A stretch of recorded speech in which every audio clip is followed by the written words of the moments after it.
खुशीनिया मारं पत दीदारा दिलम थंग निंदो कन मर्ची तेरा सरा जिंदगी नी खुशी है वो जगरनी जिंदगी है इंतजारन पति खातिरा बुरता गया तमने दिलारा दिल भर तौबा दोस्त मनारा पति खुशियाँ कुर्बान कनी मोती सरा चम्माना बाला तो पम्मन दमे उसकी चोने चोने हदा तो कने वो पति चम्मान मन कुर्बान हजार वारदी गो वफा ओ दिल भर वफा तो कने वो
चम्मान साख मारे गार दिल ब्या बेकरारे था वजाने या न जाने मन तो पाता मेरा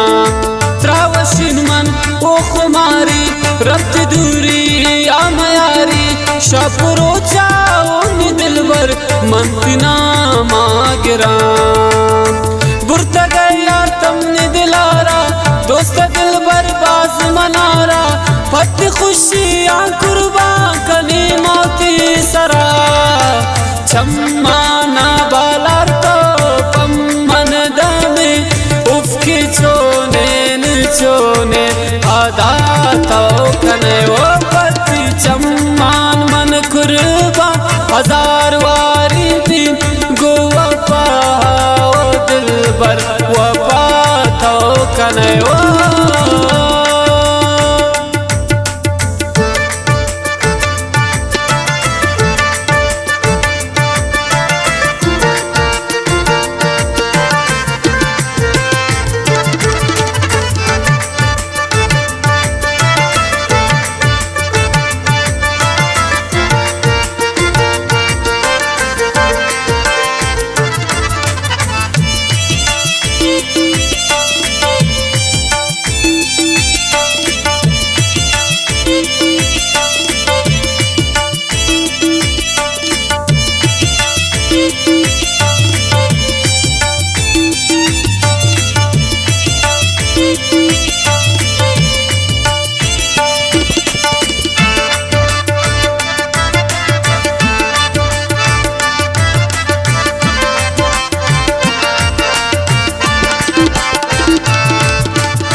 चाहत तो वफाए दिल भर दौलत नी कमाई जिंदा दिल भर थई दोस्ती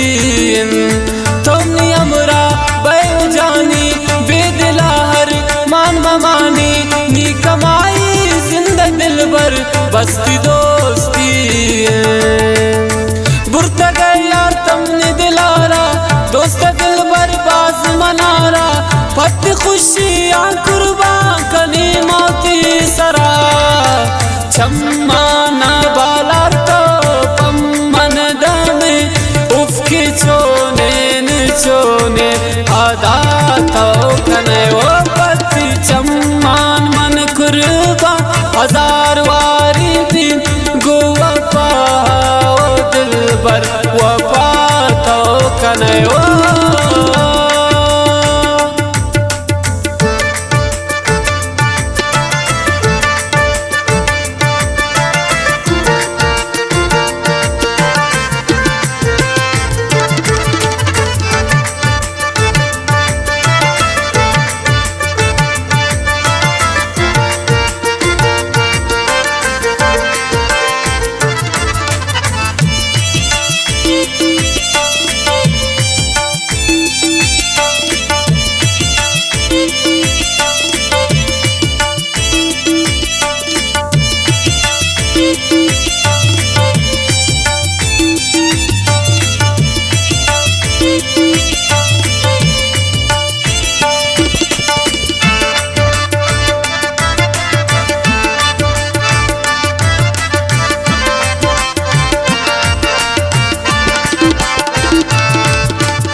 मन थैया तो मनी बे आदिल ब्या जिंदगी बे पति चम्मान मन तबा नानिरा पे कसम ने मिसाल थी बेमिसाल तो कसानो नोक नियाले पति चम्मान मन तबा नानिरा पे कसम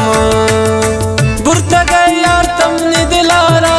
दोस्त दिल बर्बाद मनारा पति खुशियाँ कुर्बान कनी मोती सरा चम्माना बालार तो पम्मन दमे उफकी चोने आदा